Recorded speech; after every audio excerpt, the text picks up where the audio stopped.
एक बार की बात है। एक गांव में एक चुड़ैल का साया था। वो चुड़ैल रोज रात को लोगों के दरवाजे खटकाकर बोलती, घर पर कोई है, घर पर कोई है, दरवाजा खोलो, खोलो दरवाजा। जब कोई गांव वाला दरवाजा खोलता तो वो चुड़ैल उसे उठाकर ले जाती। अरे मर गया अरे अरे छोड़ दे चुड़ैल, अरे बच्चे की जान लेगी क्या? अरे छोड़ दे, तेरा दास बेटे, अरे गाँव वालों बचाओ बचाओ बचाओ। अगले दिन, अरे भाइयों, इस चुड़ैल ने तो जीना दुश्वार कर दिया है। तभी हरिया का बेटा राजू बोलता है, पापा, मेरे दिमाग में एक तरकीब है, बताऊं क्या? अरे तुम अभी छोटे हो, तुम चुप ही रहो, जाओ यहाँ से। पापा, मैं छोटा पैकेट बड़ा धमाका हूँ। अरे तरकीब तो सुन लो पहले। कोई बात नहीं हरिया, ऐसे बोलने तो दो। अंकल, क्यों न हम अपने घर के बाहर शीशा लगा दें? चुड़ैल अपनी शक्ल उसमें देखकर डर जाएगी और भाग जाएगी।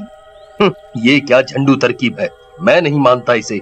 तभी पास खड़ी हरिया की पत्नी कविता कहती है, अजी, इसकी तरकीब इतनी भी बुरी नहीं, एक बार ऐसा करके देखते हैं। तुम चुप करो, जाओ जाकर घर का काम करो। नहीं नहीं, ठीक है, हम ये भी करके देखते हैं। फिर सब गांव वाले अपने अपने घरों के बाहर दरवाजों पे शीशा लगा देते हैं और आधी रात होते ही चुड़ैल आती है और शीशे में देखकर बोलती है, अरे ये क्या, तुम कौन हो? ये मेरा इलाका है, तुम जाओ यहाँ से। लेकिन शीशे में उसी की शक्ल होती है और वो भी वैसी ही हिलती है जैसे चुड़ैल। ये देखकर चुड़ैल डर जाती है। लगता है गांव वालों ने इसे मुझसे बचने के लिए यहाँ बुलाया है। चलो और किसी के घर का दरवाजा खटखटाती हूँ। फिर चुड़ैल हरिया के घर जाती है। हरिया के घर शीशा नहीं लगा होता। यहाँ वो चुड़ैल नहीं है, इसी का दरवाजा खटखटाती हूँ। घर पर कोई है? अरे इतनी मीठी आवाज है, जरूर कोई झक्कास औरत होगी। इस कविता से तो मैं दुखी हो गया। चलो थोड़ी मटर गश्ती ही कर दूं। हाँ, मैं हूं ना घर पर, मेरी रानी, अभी आया जाने मन। ये सोचकर शराब के नशे में धुत हरिया दरवाजा खोलने जाता है। तभी कविता और राजू आ जाते हैं और उसे रोक लेते हैं। अरे अरे छोड़ कलमुही, मेरी रानी आई है बाहर। अरे पापा जी, रानी नहीं, डायन आई है बाहर। मम्मी, पकड़ के रखना इनको। लेकिन कविता और राजू हरिया को पकड़ लेते हैं और उसे जाने नहीं देते। लगता है इस घर में कोई नहीं है, आज तो भूखा ही रहना पड़ेगा लगता है, लेकिन मैं कल आऊंगी, कल फिर आऊंगी।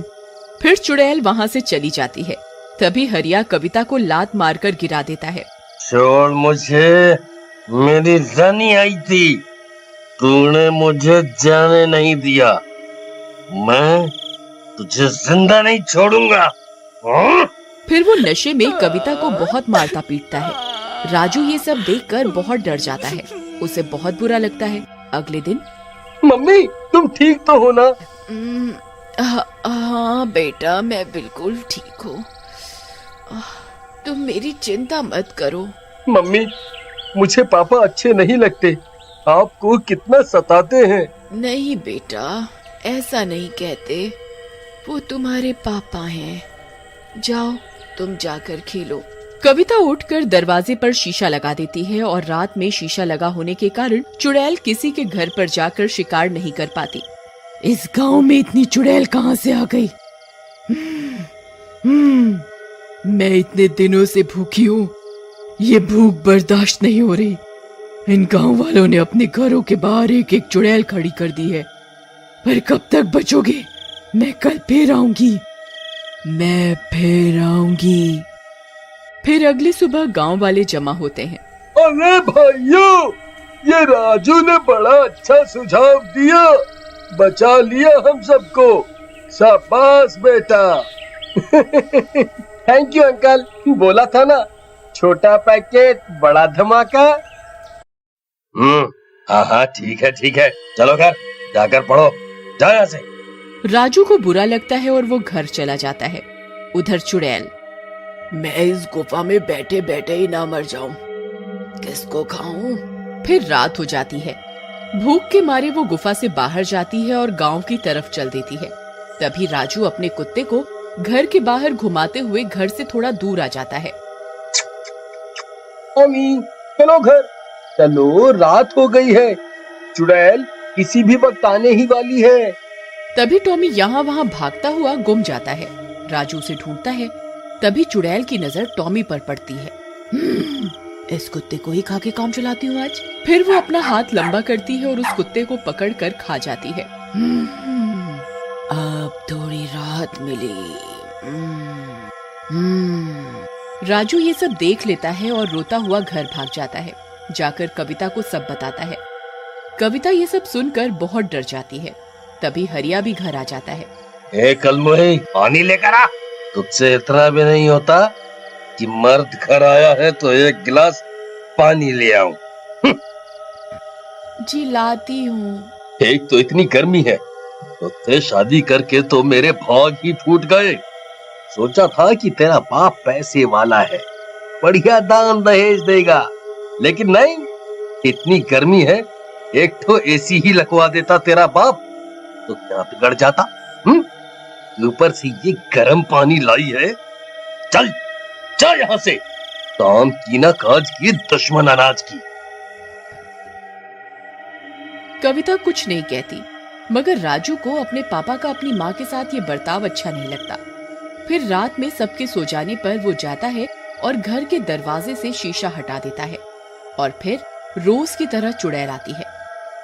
अरे इस घर के दरवाजे पे चुड़ैल नहीं है। मजा आ गया।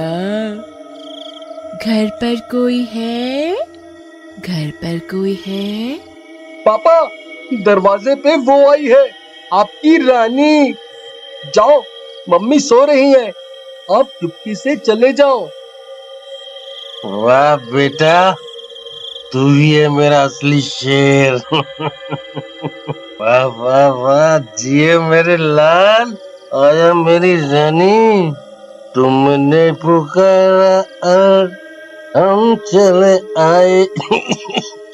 आया डार्लिंग, आया आया आया। हाँ हाँ जाओ, मेरी मम्मी को बहुत दुखी कर लिया आपने। हरिया नशे में होता है और खुश होकर दरवाजा खोल देता है।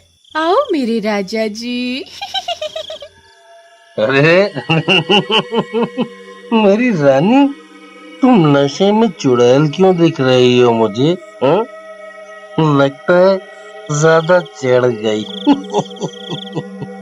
मेरे राजा, मैं चुड़ैल ही हूँ। नहीं, चुड़ैल जी, आप तो मेरी बहन जैसी हो, सारा नशा ही उतर गया आपको देखकर। मुझे छोड़ दो, अब से आप पर बुरी नजर नहीं डालूंगा। अरे कविता, आओ। चुप कर, बेवकूफ समझा है क्या? चल, भूख लगी है। फिर चुड़ैल हरिया को लेकर चली जाती है। शोर सुनकर सब गांव वाले जग जाते हैं और कविता भी। राजू, तुम्हारे पापा कहाँ हैं? अभी अभी मैंने उनकी आवाज सुनी थी। उनको तो चुड़ैल ले गई, अब तुम्हारे सारे दुख खत्म। माँ, तुम ये कैसी बातें कर रहे हो? तुम्हें ऐसा नहीं करना चाहिए था। वो जैसे भी है तुम्हारे पापा हैं। मैं जा रही हूँ इनको बचाने। कविता मशाल उठाती है और जंगल की ओर गुफा में चली जाती है। सभी गांव वाले भी पीछे जाते हैं। कविता जंगल पहुंच जाती है। चुड़ैल जी, छोड़ दो मेरे पति को, तुम मुझे खा लो, इनको छोड़ दो। नहीं माँ, चुड़ैल आंटी, मेरी माँ को नहीं, मुझे खा लो। नहीं कविता, तुम जाओ यहाँ से, जाओ तुम। अरे, तुम पति पत्नी का ड्रामा तो खत्म ही नहीं हो रहा। लैला मजनू मेरे पेट में जाकर बन जाना। ऐसा बोलकर चुड़ैल कविता को गले से पकड़कर हवा में उठा लेती है। ये देखकर राजू जमीन पर लौटता हुआ जाता है और पीछे से चुड़ैल के बालों में आग लगा देता है। चुड़ैल जलने लगती है। अरे नहीं छोटे से लड़के, ये तूने क्या किया? और फिर चुड़ैल जलकर राख हो जाती है।